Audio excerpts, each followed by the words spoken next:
des parcours par-ci, par-là. Il est revenu, il s'est mis encore sur l'enfant. Ma Bible dit que l'enfant a externué 7 fois. Amen. Mais pourquoi Élisée ne pouvait pas se limiter à 2? C'est seulement à 7. Alléluia. Amen. Ma fille, que Dieu te bénisse. Que tous tes projets, toute personne qui cherchera à les bloquer, que la terre s'ouvre et qu'elle descende vivante dans le séjour des morts au nom de Jésus.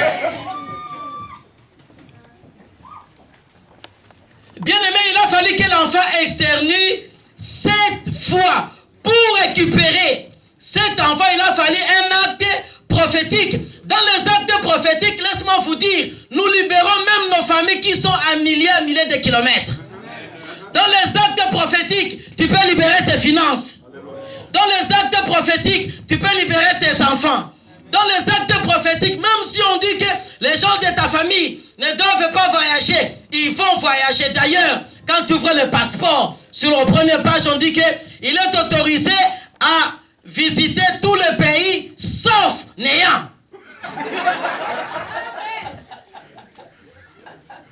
Tu as droit à visiter tous les pays.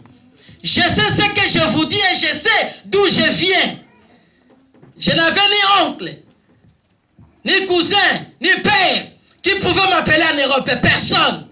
Mais Dieu, par sa grâce, et qui nous a donné une très grande famille, j'ai vu des milliers, une dizaine de blancs qui sont descendus pour me chercher au Cameroun. Et quand on est parti à l'ambassade, l'ambassadeur a demandé, mais vous tous, vous êtes venus pour ce petit garçon? Il a quoi? J'ai dit dans mon cœur, j'ai Jésus. Amen. Dans les actes prophétiques, nous délivrons nos quartiers, nous délivrons nos provinces. Est-ce que ça ne vous gêne pas aujourd'hui de voir que tous les gens qui sont au pouvoir, même chez nous, sont les gens qui ont commencé avec Mobutu jusqu'à aujourd'hui? Ça ne vous dit rien? Vous savez ce qui se passe quand quelqu'un va au bureau? Il entre dans son bureau, il commence à parler à son bureau. Toi, mon bureau, n'accepte pas qui que ce soit. C'est moi seul qui dois travailler sur toi. Si l'autre personne vient, il faut les chasser. Bien aimé, lorsque tu vas entrer dans ce bureau, tu ne feras pas un mois. C'est le bureau qui va te chasser. Bien aimé, parce que je sais qu'il y a des ministres ici. Lorsque tu vas rentrer dans ton bureau, ne laisse pas une tierce personne que tu ne connais pas dans ton bureau.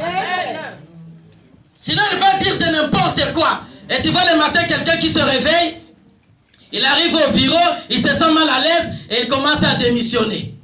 Et après avoir démissionné, il commence à se poser des questions. Qu'est-ce que je fais? C'est le bureau qui t'a chassé. Amen. Amen. Non, je vous ramène au pays. Je vous ramène au pays. Vous allez trouver qu'il y a d'autres communes où les ministres ne sont jamais sortis de cette commune. Oui, je suis de Matete. À Matete, nous avons seulement des catcheurs, des boxeurs, des musiciens. Mais un ministre, dis-moi qu'il déménage d'abord. Parce que c'est une loi qui régit le quartier. Et nous, en tant qu'enfants de Dieu, nous sommes en mesure de détruire cette loi. Bien aimé, j'ouvre une parenthèse. Comme je vous dis toujours, les pasteurs ouvrent des parenthèses et ne ferment pas. Vous allez fermer. Est-ce que vous comprenez pourquoi la Bible dit dans le livre d'Apocalypse 13, j'ai vu une bête qui est sortie des eaux. Cette bête partait où? Dans le village. Là où se trouvent les hommes. Pour faire quoi? Pour mettre une loi. Et aujourd'hui, presque tous les pays du monde sont représentés par des bêtes. Ça ne vous dit absolument rien. Comment vous lisez la Bible? Commençons par les États-Unis. Les États-Unis sont représentés par l'aigle.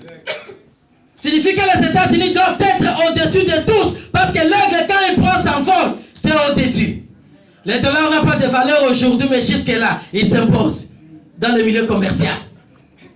L'aigle doit être au-dessus. Quittons les États-Unis. Prenons la France. La France est représentée par le coq.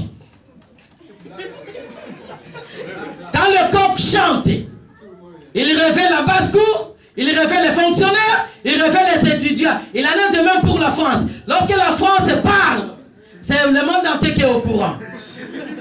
Il y a quelque chose qui m'avait choqué, mon apôtre. J'arrive en France et la France est en train de crier qu'il est le meilleur producteur du bois. J'ai commencé à me poser des questions. Où se trouve la forêt en France? J'étais à Dijon, j'étais à Montpellier, j'étais à Bordeaux, j'étais à Lyon, j'étais à Marseille. Je n'ai jamais vu la forêt en France. C'est le bois qu'il prend